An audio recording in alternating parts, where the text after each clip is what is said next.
And we're live. All right, welcome back, everyone. So, thanks for joining us for another episode of Leap of Faith. Today, very interesting guest for you. So, strap yourself in. Ranked number one Amazon accelerator. This gentleman escaped the Iranian Revolution of 1978 and fled back to Los Angeles. Right. So hold on, I'm not finished yet. He's since then gone on and created over $1 billion in revenue by inventing this legendary smart drug that we'll dive into a little bit through the podcast. Now he's also the founder and CEO of Accelerated Intelligence, which is a major player in the Amazon FBA seller space with millions of dollars in sales. He's also a head coach of Amazon Mastery, where he teaches entrepreneurs how to crush it on the Amazon platform, and an all-rounder phenomenal guy. So thanks so much for joining me today, Shaahin. I'm excited for this. I know the audience is going to get a lot from this. Thanks for joining me, number one. And after you jump in, rewind me back to a place or one of the biggest leap of faith moments that's brought you to where you are now. I love that. Thanks for having me on, Sasha. Super honored to be on. You know, I love the title of your podcast because I think my whole life has been a leap of faith. And I talk about this a lot. I talk about it to my students. I talk about it when I'm giving talks. And that risk is the amount of risk that you take is proportional to the amount of success that you will have. It doesn't mean that you have to take a stupid risk or an uncalculated risk. Risks can be educated and intelligent as well, but you do have to take risk. The guy working for minimum wage at a fast food restaurant has the lowest possible risk, but the highest possible certainty. And the guy that owns the restaurant or the corporation that owns the restaurant has the highest potential for making profitability and the highest risk that comes along with that. Yep. So interestingly enough, I decided at a very early age to take the risk, which was probably one of the greatest risks ever, which was leaving home as a teenager. And, you know, we came to the United States as teenagers when I was like about 4 or 5 years old. And then by the time I was 14, 15, I was like, I'm out, you know, and that's the risk that I really took. And I decided that I was going to go out there into the world and seek my fame and fortune. And I didn't have any friends. I didn't have any family. I didn't have any money. I didn't have any schooling. This was pre-internet, pre-Facebook, pre-cell phones, pre-all that stuff. Right. And so I left. And fortunately, my gamble paid off. I met a mentor, somebody who was willing to mentor me, somebody super mysterious. I write about it in my book, Billion. And I started joining the electronic music scene, the dance scene, what we called the rave scene in those days. And it was the early 90s and the rave scene was booming, music everywhere, people going to these parties at all hours of the night. And I learned that and mind you, I was sleeping on the beach, in abandoned buildings, in the backseat of, you know, an old car, surfing on couches whenever I met people. I had literally nothing. I was surviving on eating ketchup and relish at hot dog stands, whatever I could get my hands on. Yeah. And so I decided to start taking part in this electronic dance music culture. And I started going to these raves. I managed to get to know some of the promoters and they would let me in. They knew I didn't have any money. I was just a kid. So I would get in, or I would just sneak in through the back door, through, you know, one way or other, I would get in. And the speakers would be there. The parties would start late and they would go till the morning, which is the perfect opportunity for me to hang out a little bit, kind of watch what's going on, and then fall asleep in a back room or behind the speakers, which was glorious. And I'd wake up in the morning and then I could go have a day. Well, I started to realize that there was a lot of money being made at these events, but it wasn't what you think. So I thought, let me see if I can follow where the money is. I thought these promoters, they're getting tens of thousands of people coming to these underground parties, these raves. They must be doing really well. Nope. Yeah. Those guys always running from people because they never have enough money to even make the bills. So then I thought to myself, well, you know what, Sasha? Maybe it's the DJs. Musicians make money. Right? We see rock stars, music DJs make money. Nope. The DJs standing outside broke with their hands out, wondering why nobody ever pays them. DJs always got stiff, like they professionally didn't get paid. So then I thought, it's not the real estate, because the people that own the real estate weren't getting paid. These were mostly warehouses that were broken into and borrowed without the owner's knowledge. So then I thought to myself, who are these people who keep this going night after night? And I Where's all looked. the money? Yeah. And I saw some guys and I was like, these guys are always happy. They slip a little bit of money to the DJs to keep going. They help the promoters. Who are these guys? And I was like, oh, it's the drug dealers. Interesting. And at this point, I was getting real tired of being broke, Sasha. And I was thinking to myself, man, if only I could be like these guys. I could have a nice car. I could have a beautiful girl. I could have all the things that go along with being a drug dealer. And then it hit me that I would be really fucking bad at crime. Like crime and me wouldn't get along. I would just worry about it all the time. So I thought, okay, well, crime being out of the equation, how do I make this happen? And I thought, wait a second. Ecstasy was the biggest drug in those days, Molly, MDMA, but it was very difficult to make. So the supply had dried up and the amount of people who knew how to make it correctly had basically been wiped out for a period of time. The demand was ever increasing in the clubs. There wasn't enough supply and the drug dealers were desperate. I was at the right time at the right place.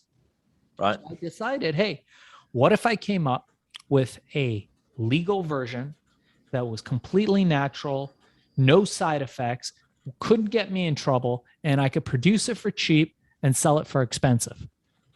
So I went out and did it. And at that time, I managed to get myself a girlfriend. We literally, Sasha, were making it up in her kitchen and her bathtub. And, it was these goo-filled balls. And I reached down, I grabbed my balls and I said, all right, dude, let's go. Right. That's a euphemism for showing of course.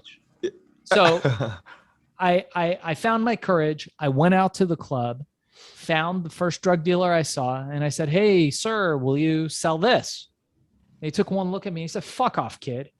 And I said, okay, I got you, but you're going to go to jail. He said, what? What do you know? Are you a cop? I said, no, not a cop, but here's the problem. You're selling junk. You don't have enough drugs. This is a club packed with people. You're going to run out of even the junk that you do have, and you probably end up going to jail. Sell my stuff. You won't go to jail. I guarantee you everybody will love it. And if you don't sell it, throw it away. If you sell it, give me a little bit of money. So, all right, let's try. So he reluctantly did it. And in about an hour, we were looking around the club, people pumping their fists in the air, everybody pointing at me. That guy comes to me, wipes the sweat off his brow, and he goes, kid, how soon can you get me more? And that was it. It was on. It went from one guy to 10 guys to 100 guys to 1,000 guys to tens of thousands of these dealers creating this illicit distribution circuit through drug dealers throughout the clubs, selling my pills legally. And then that expanded, Sasha. It went with I was making millions of dollars, and it went from there. We got it down to 5 beautiful pills. They had a butterfly. They had an E on the other end. They were gorgeously packaged in these beautiful pyramids, and they were everywhere, and everybody knew us. And the drug dealers started going legal. We started selling in record stores, clothing stores. We were all over the world, even in Australia, Japan, all over the world. We were selling the stuff. And so one day, not too long after that, I walked into my office in Venice Beach, California. It's the one you guys always see on TV. And at this stage, I was employing close to about 200 people. We were in 30,000 stores. I had everybody was working for me. And I remember getting the news that we had broken $1 billion in sales. Pre-internet, pre-Facebook, pre-mobile phones, pre-social media. We had broken $1 billion with a B, billion, in sales. And there I am looking like this. For you guys who are just listening to this in audio, I'm holding up the picture of myself back in those days. You guys can check it out if you see the artwork for the book. It's me with long hair and this pink robe. And I got the news and I had an oh shit moment, like this total panic moment I had that was like, holy fuck, I don't know how much $1 billion is. And I realized I didn't know what $1 billion was. Was it 100 million, 1,000 million, 50 million? Who knows? And so I started to have this panic until they calmed me down. And then they wanted me to be on CNN and to be on Nightline and 60 Minutes and all the different channels wanted me on and all the talk shows wanted me on. I realized, okay, they just want the long hair kid to come talk about this. I'll figure out how much $1 billion is later. And it was a mad ride after that. We had experiences where we had the mob try to shake us down. We had the Japanese Yakuza try to take over our business. I was flying on private jets, on yachts all over the place, hanging out with celebrities, Academy Award-winning celebrities, hanging out with famous people, millionaires, billionaires, rock stars. And it was a wild ride. And all this was before I was 25. Before you were 25? Before I was 25, yeah. Damn, man, that's insane. And I'm going to ask the question that the audience is thinking. So what was in the magic pills? So it was a combination of herbs that duplicated the effects of ecstasy. It was a combination of an herb called ephedra, which is illegal in Australia, I believe. Okay. And another herb called guarana that came from Brazil. That's a high caffeine herb, but it had some other benefits. And there was a way where we extracted all the stuff and put it together that gave it kind of the feeling that you might get from a very mild trip of ecstasy. Wow. And all of that before you were 25, like what happened then? Most of it was when I was in my teens, actually. So it was well before I was, 20 even. And what happened then, eventually, the government started cracking down and they would cancel out one of my formulas. They would ban it, and then we'd rush to make another formula, and they would ban that, and then we'd rush to another one, and then they'd chase us around and sue us until finally I got tired of it and I exited. We sold the assets of that company. And I went on to solving another problem, which was that of smoking. So I thought, okay, for thousands of years, our ancestors have burned plants in order to just get a little bit of the elements. But you get smoke, you get tar, you get carbon monoxide, and those are all the things that cause cancer. I mean, surely in all these thousands of years, somebody's figured out a better way. Well, turns out nobody had. So we went about creating digital vaporization, and I patented it, wrote the book on it, and invented the portable digital vaporizer, the forerunner of what you see now and all these people smoking vapes. Right. And I took that company to a place where I had an exit in 2006, and that company went public in the US markets, and it's still public to this day. I'm no longer involved in it. And from there, back in the day, so fast forward to like 2009, when you could get Jeff Bezos on an email or on a phone because he had started this Amazon company and he was still mainly selling books, news came out that he's going to open it up to third-party sellers, meaning me, you, anybody who wants to sell anything they want to on there. And Bezos, being a super hyper intelligent human being, coming from Wall Street, coming from D.H. Hutton, hiring former Walmart execs to build out the most beautiful fulfillment operation known to man for pick, packing, and shipping, making it easy on sellers, decided to open it up to third-party sellers. So I said, hey, I had invented a brain pill, this thing called Accelerol that you can get here in the States, which is awesome for mental functioning and improving brain function and peak performance and getting into a flow state. And I thought, hey, man, this would be a great way to try to sell this stuff. So I was like, all right, let me, I actually emailed Bezos, we got a response back. I was like, all right, let me sell this on that platform. So I put it up on the platform, went to sleep. It was $100, $120 a package. Woke up the next day to thousands of orders, like no joke, thousands of orders just from putting it up there because it was like the Wild West in the early days of Amazon. Right, of course. And I thought to myself, fuck, man, like this is it. This is the next big thing. And Bezos is no dummy. He's playing coy and being like, oh, I'm this nerdy, internet guy, but he is sharp. He is sharp as a tack and ready to pounce. This is the train I'm going to get on. And we did. I decided to learn everything I could about Amazon. And Well, now I'm at a place where, look, I don't need to work. My lifestyle is pretty good. I've made many times over in my lifetime the money that I need to survive and live a good life and, kind of enjoy the lifestyle that I have with me and my family. I've got a little boy that I love, and we travel nice. all over the world.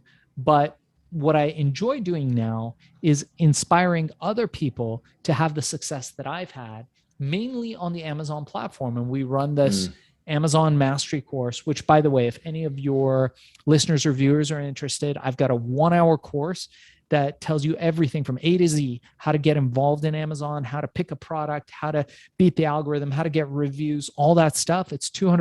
I'm going to include it for free to anybody who wants to reach out from your listenership.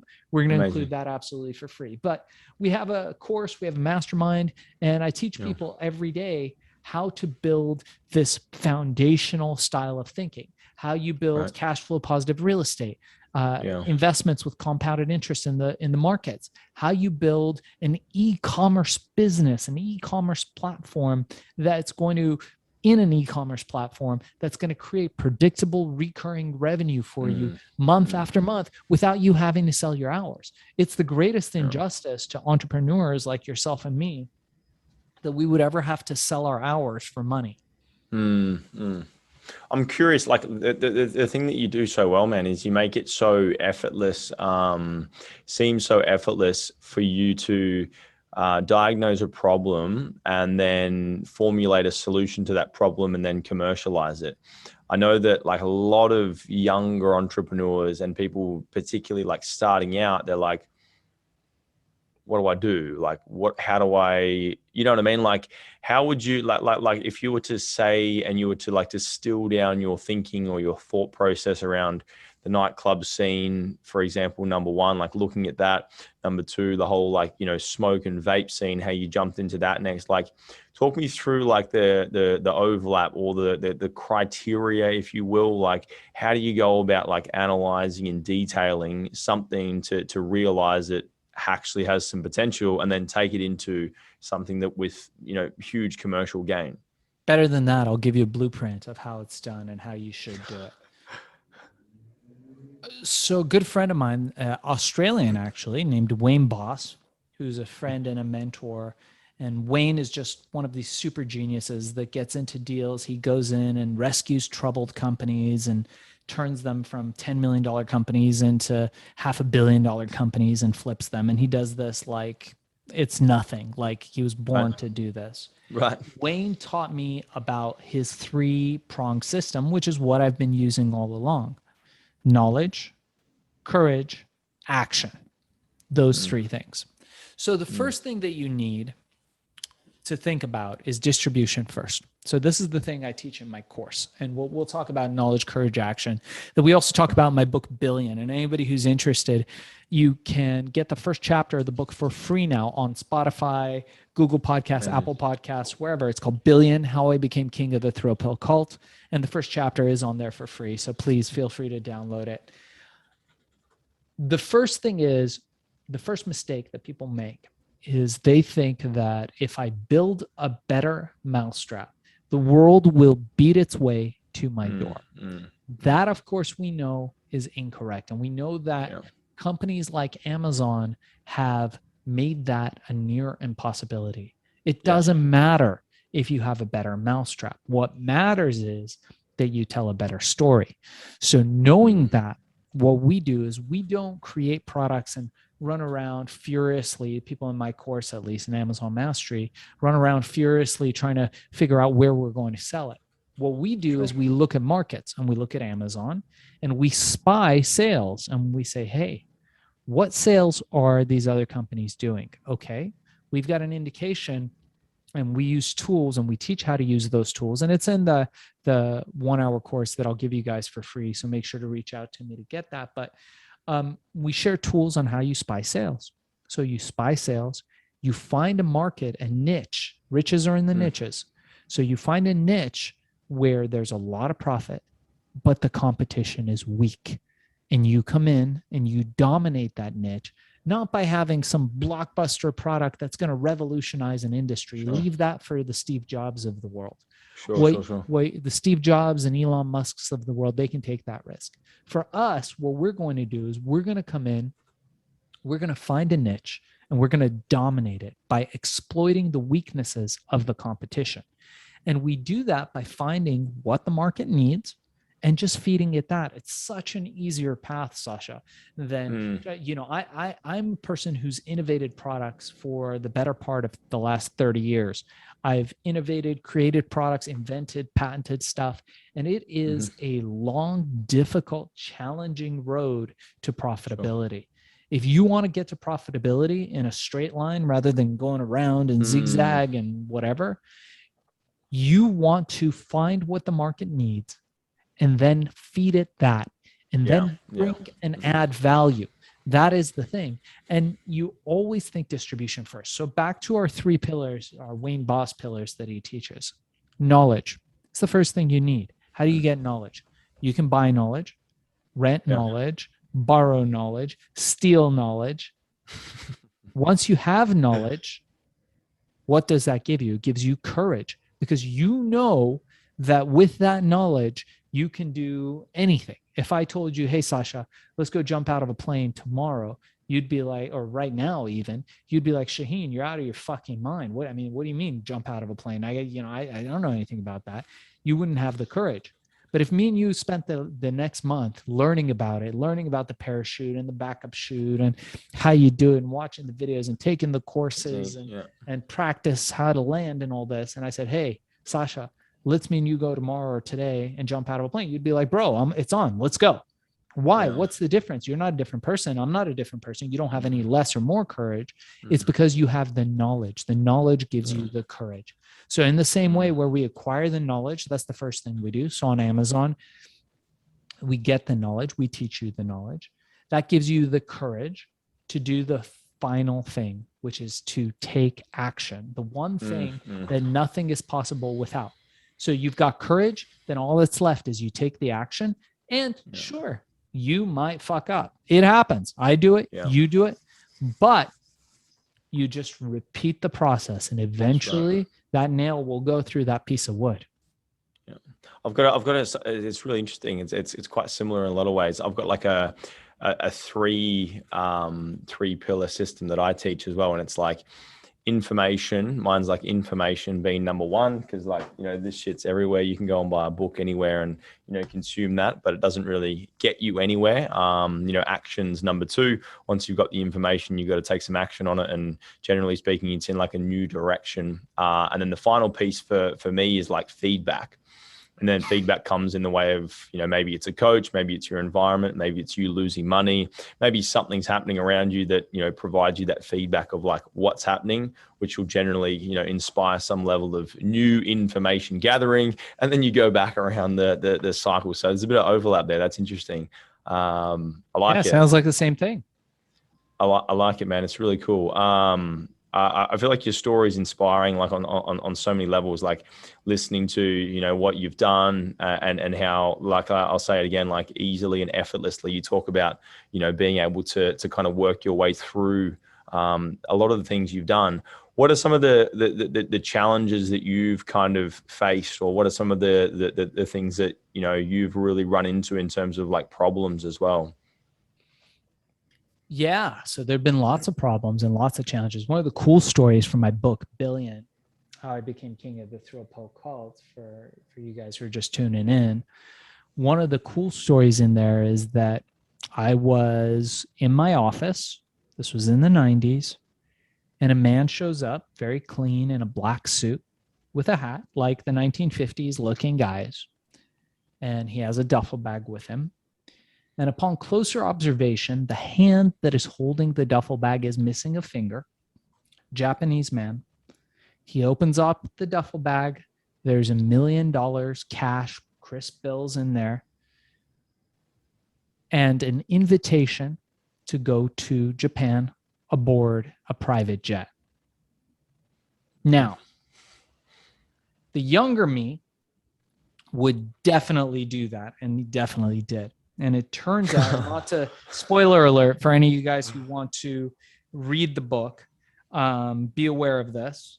But what happened was that it turns out that the guy was a member of the mob, the Japanese Yakuza, and they were interested in taking over my company, and they weren't asking.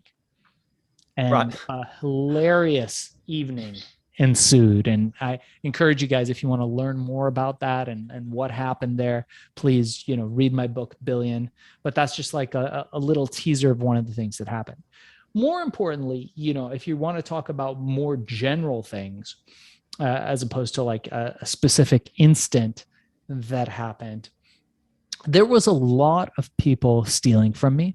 So when you're young and you have a lot of money and you don't have mentorship, which is why I encourage people, look, if you don't join our mastermind, join a mastermind, have mentors, have people that you can run things by. It's so critical. It's so important to be able to not work in a vacuum. I worked in a vacuum a lot of the time, and I had so much money. Imagine $1 billion in revenue, and you've got this teenage kid, no business background. I never graduated high school. I mean, all the education that I had, Sasha, came from books that I read. I mean, I remember reading Think and Grow Rich, and I had the pages of the book, which I had borrowed from the library and not returned because that was the only way I could afford to keep it, cut open and highlighted, and I had them pasted to the trunk of a car that I was sleeping in. And every night I would light the flashlight and I would read the pages of this book, because I knew that no matter what was going to happen, that I was going to succeed. And I had that idea, that influence. And we talk about this a lot, that when you are so driven, and I'm not talking about the bullshit drive that we see people on TikTok and Instagram, and the guys are like, hey bro, check out my Lambo, man. Yeah, woo. I'm talking about real fucking grit. Like the guys that roll up their sleeves, and I'm fucking willing to go out there and I don't care what it takes. I said there's a guy in UFC called, I think it's Adesanya. They call him the style bender.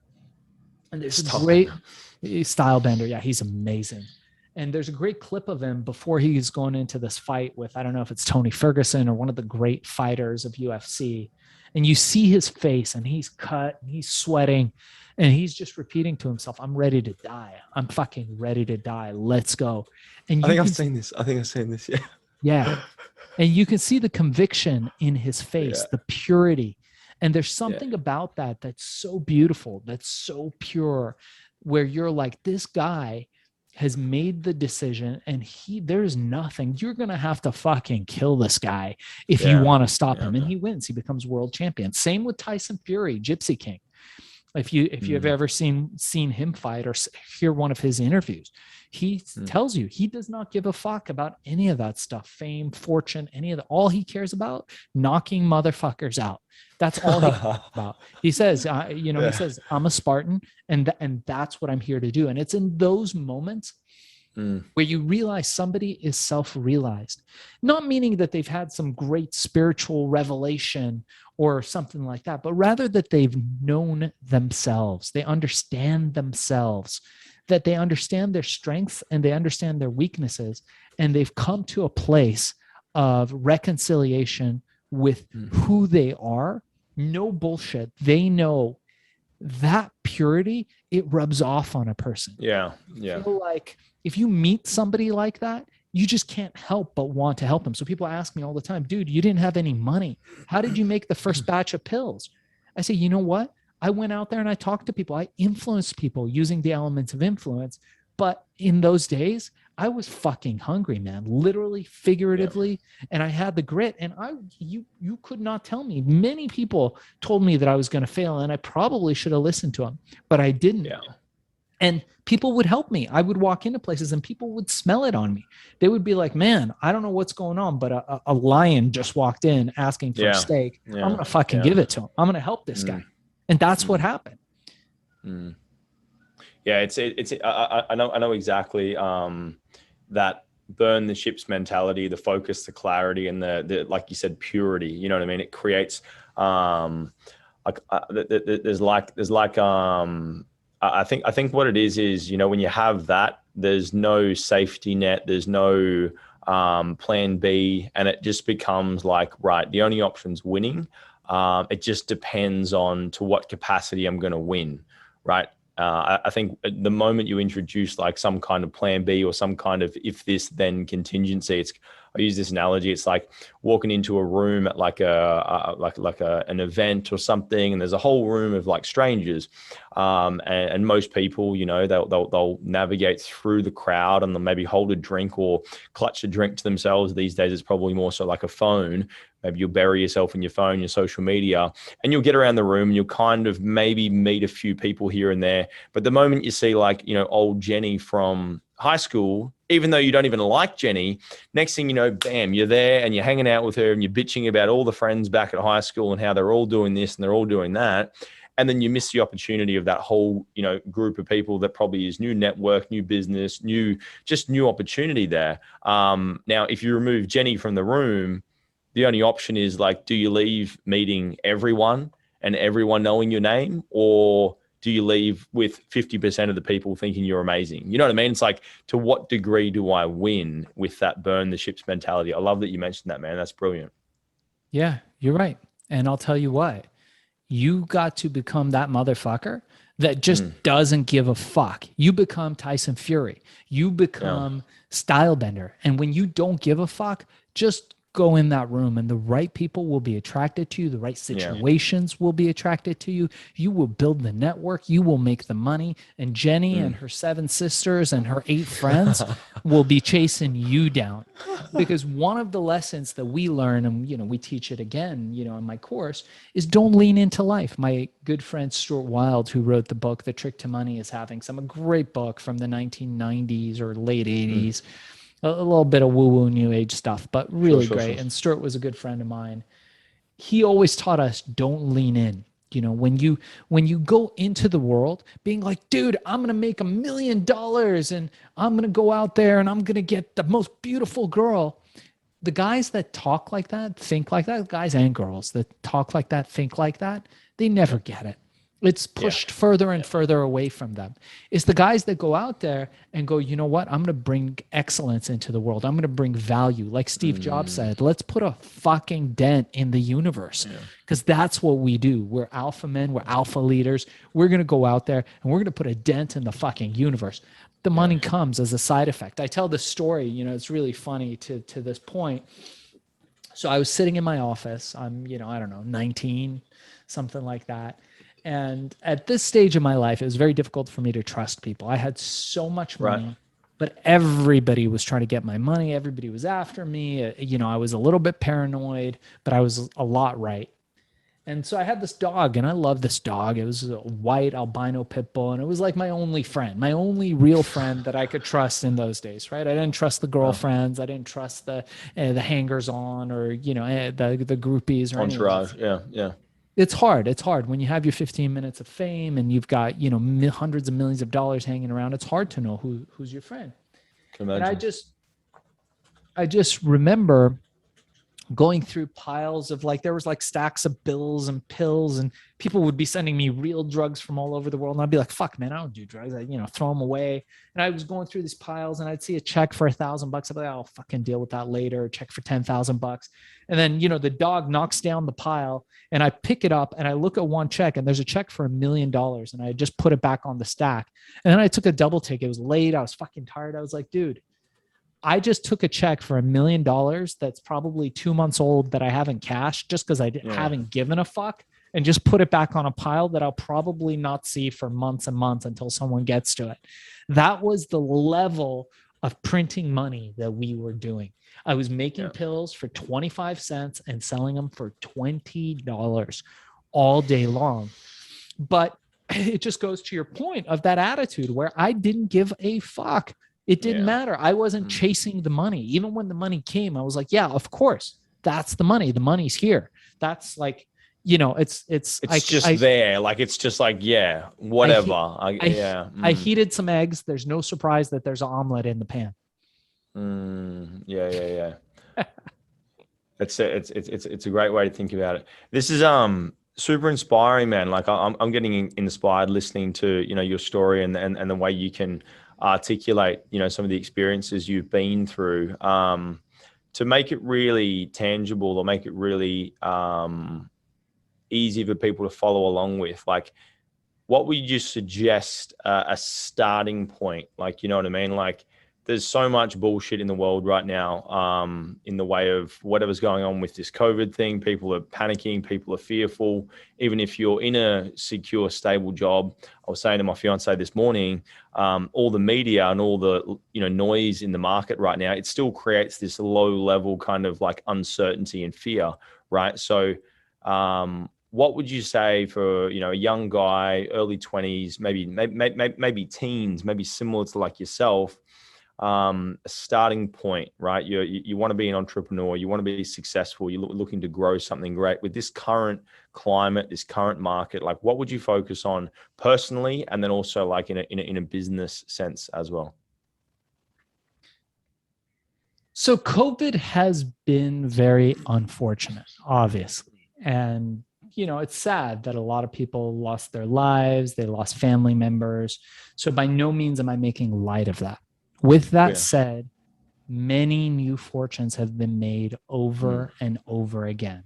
Some of the greatest wealth, let me repeat this, some of the greatest wealth ever produced has been produced over these last 2 years. Yeah. I personally know people who've gotten billions of dollars of money Mm. just from the business that surrounds this. So for humanity, is it good? No, fuck no, man. This is terrible. Yeah. Nobody fucking wants to wear masks and wash our hands a million times like we're fucking Sure. Rain Man walking around. It's not fun. But No. if you want to look at it from that standpoint, yeah, it sucks. If you want to look at it from the standpoint of an entrepreneur, there's never been a time of greater opportunity. Amazon had 400 times greater sales. I'm just making that number up, but it's been an Sure. incredible, insane amount of sales. All of our Amazon companies have been showing crazy sales, so much so that Amazon, this huge behemoth, has difficulty just fulfilling all the orders. People are buying everything. There is money out there. Real estate is at its absolute height. The stock market is at its absolute height. None of this is going to last forever. We know this as a Yeah. fact. Yeah. Markets go up, markets go down. But if you're a person starting out, what I would tell you is you have to think foundationally. And this is the way that we think when we're really young. We think, hey, man, I don't care about tomorrow. Let me just focus on today. Let me make my money Yeah. today. Yeah. But it's not the right way of thinking. The right way of thinking is you got to build a foundation. A table with 4 legs is much better than a table with 2. So the first leg of your foundation should be your job or whatever you're doing. Maybe you're selling your hours for money and working your way out of that. But it keeps your baby in diapers. It keeps food on the table. It allows you to go and live a stable life, have stability. Now, if you've got a trust fund, great. That could be that first leg. If you've got a rich husband, a rich wife, whatever that is, that could be your first leg of your stability. But you need to have that stability. And for most of us, we have to go out there and work and hustle. The second leg should be cash flow positive real estate. And you should be buying real estate or getting involved in real estate. You don't need money to do it. And having that money create recurring, predictable revenue streams for you. There's a lot of wealth that's been created through real estate. And I encourage all of my students to get involved in that. And we show you tips and tricks of how to do that. The third pillar, and very important one in that, is e-commerce. Now, let's get to the fourth pillar. The fourth pillar, you should have some money in the markets, invest in, if you know about crypto, you can invest a little bit in that, but stocks, bonds, things that are compounding interest for you. Back to the third pillar, and one of the most important ones right now is e-commerce. As you know, I know you're involved heavily in e-commerce and in setting up Shopify sites and whatnot, but one of the greatest opportunities for anybody anywhere in the world is to open up an Amazon store. because you can do it for next to nothing. Again, anybody that's interested, reach out to us on the links below in the show notes, and we'll offer you the 1-hour course absolutely free. It's a $200 course, but we'll just give it to all listeners of Sasha for free. At the leap, I just mentioned Leap of Faith. And what you need to know is that when the real estate market is up, this is not a good time to buy. Right now is not a good time to buy. Yeah. So what do? Focus on some of these other pillars. Let's focus on building that other piece of real estate, your e-commerce, your Amazon business. In the last 6 months, Sasha, close to 20 billion with a B dollars, US dollars, 20 billion US dollars has been migrated from Wall Street to aggregators and SPACs. Why? They want these aggregators to buy Amazon brands and companies. And they're going to take them, they're going to roll them up into one big company, take that company public, and 30 times their money. With that said, this is going to be happening for the next 5, maybe 10 years. So there is never a better time to start one of these Amazon companies and to start building that piece of real estate. And when you do that, when you have those 4 legs, you wake up in the morning, oh my God, real estate's down 3%. Doesn't matter. You're cash flowing. You bought intelligently. But on top of that, you just forget about that. Your manager will handle that real estate. You move on to Amazon business. Amazon business is doing great. Great. Well, Amazon business is a little slow this month, but your real estate is doing great. Or your compounded interest on your stocks and bonds are doing great. And you always have your job and your stability that feeds your family. So no matter what happens, you can never really have a bad day if you set your life up like that. And that's really the secret to success, is that you want to get rich slow, not get rich quick. And you want to get rich in a foundational way. And like, that's sage advice. Like I really want to just implore everyone listening, like to really like hear those words, and man, reach out and, you know, get some help with this, particularly if it's something of interest for yourself. On the personal side of things, outside of Amazon or outside of real estate, outside of, you know, selling the magic pills, on a personal level, like yourself, what kind of like routines, practices, things do you do to keep yourself like so aligned, empowered, on track? Because I feel that from the conversation, you're super focused, super clear, and it's super evident in what you do, and also the results I'd imagine you'll get for your clients and students. So what do you do on a personal level to keep that fire burning? Most important thing is always family first. I never prioritize anything. My kid, my wife, my family, I never prioritize anything over them. So every morning I hang out with my 7-year-old. We get hugs and cuddles and kisses, and we do whatever he wants to do. If he wants to play chess, great. If he wants to wrestle, a little bit of kickboxing, he wants to go race cars, whatever he wants to do, that's what we're doing in the morning. And sure, I could be doing things that are revenue generating, but for me, that's the single most important thing that gets me in the zone is my family. The second thing that I do is I make sure I get up early in the morning, before the whole noise and negativity of the world, before my kid's up, before my wife's up.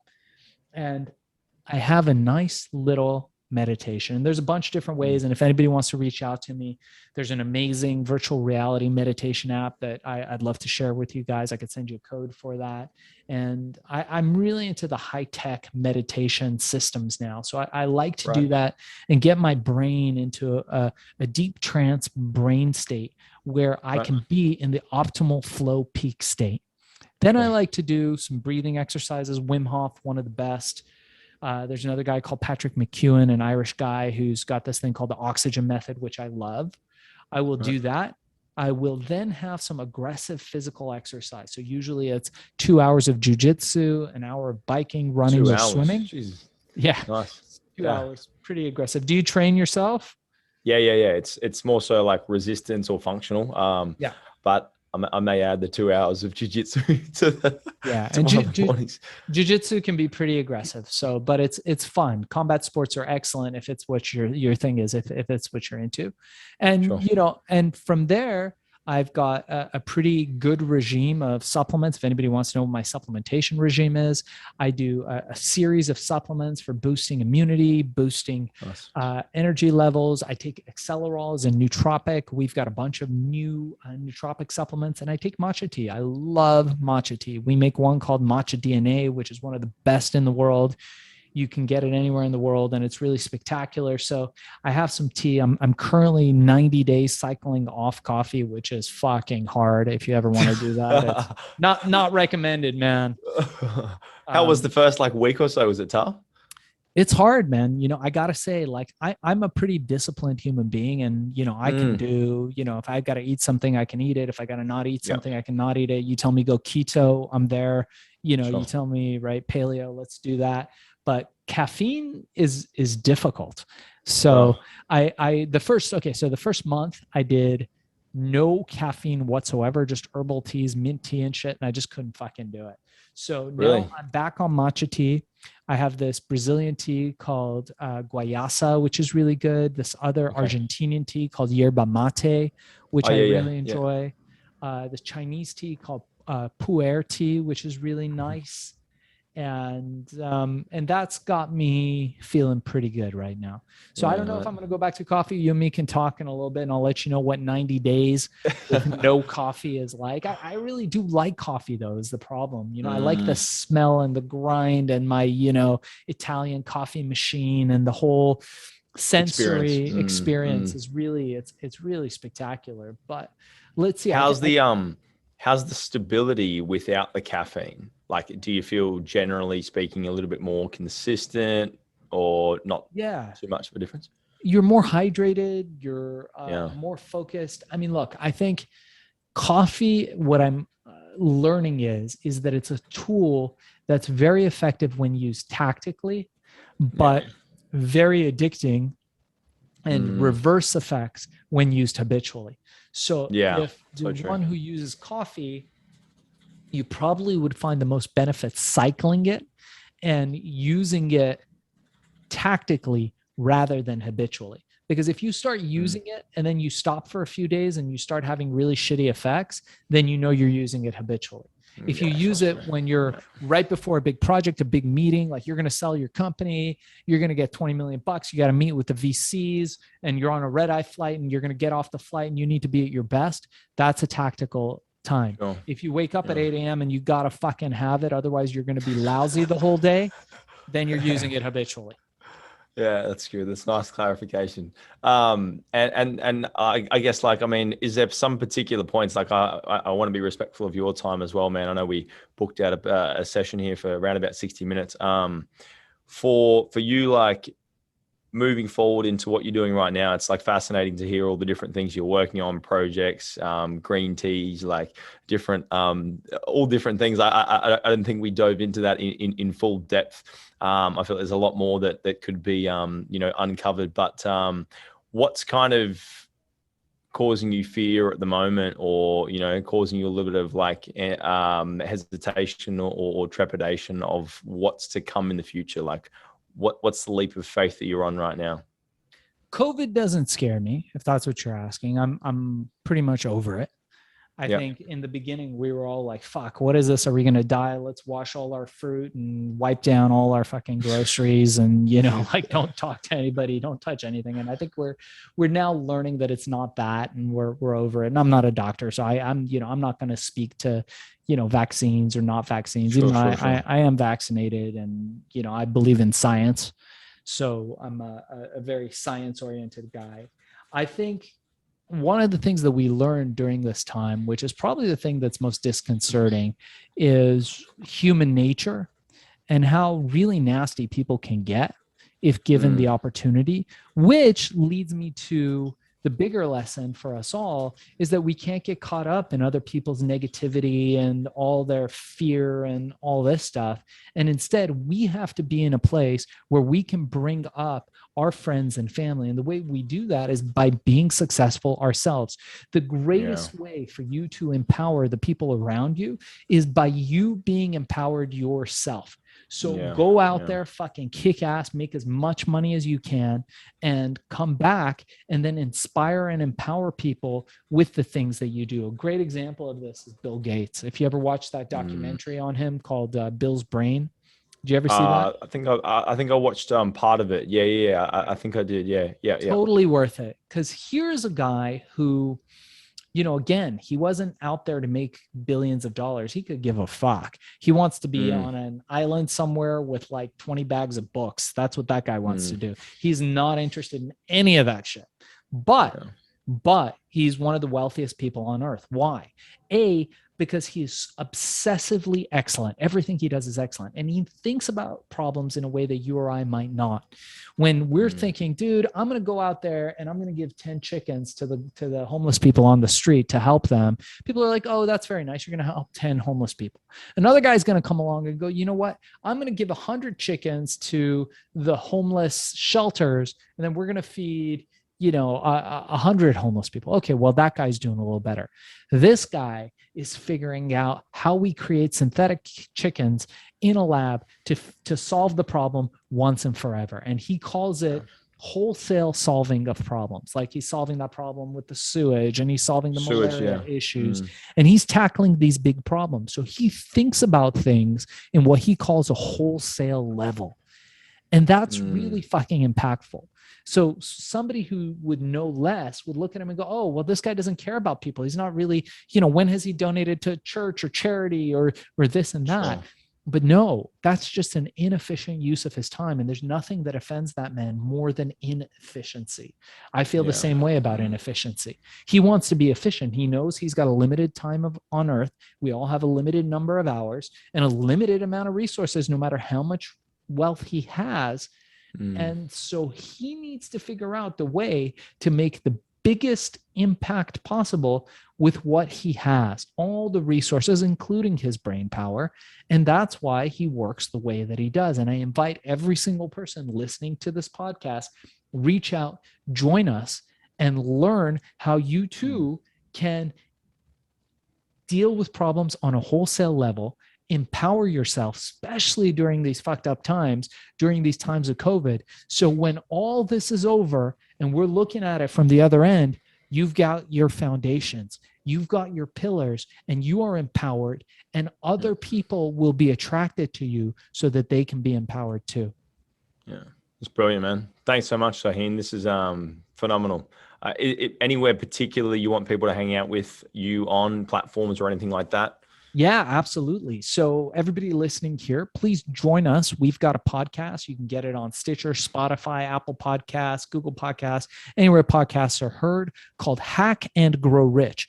If you're interested in my book, Billion, it should be out by the time you're listening to this. We think it'll be out late August. There's an audiobook too, if you prefer.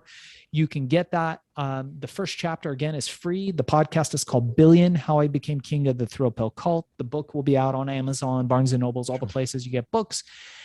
Join our podcast, Hack and Grow Rich. You can join us on Instagram or YouTube. Make sure to like and subscribe. And if you're interested in that 1-hour course that Sasha and I have been talking about, teaches you everything you need to know to create predictable recurring revenue on Amazon, go to my website, ShaahinCheyene.com. That's www.ShaahinCheyene.com. Reach out to us. Tell us you heard us on Leap of Faith. You want the 1-hour course for free, and we'll provide that to you. Or go to FBAsellercourse.com. Either of those will work. If you want to reach out to me and talk to me, just set an appointment. I'm happy to have a free 15-minute call with anybody who wants to up their game and start becoming an Amazon seller and creating that fourth pillar of predictable recurring revenue. Love it, man. Love it. Thanks so much for all you do, man. This has been better than expected, and I know the audience and the listeners will get a lot from this. So thanks so much for your time. Thanks so much for your energy. Thanks for inspiring in the way that you do, and thanks for doing what you do. I look forward to having another podcast in the years to come and seeing where you're at, and exchanging stories in the future as well. Honored to be on, Sasha. Thank you so much. Thanks so much, brother. Thank you.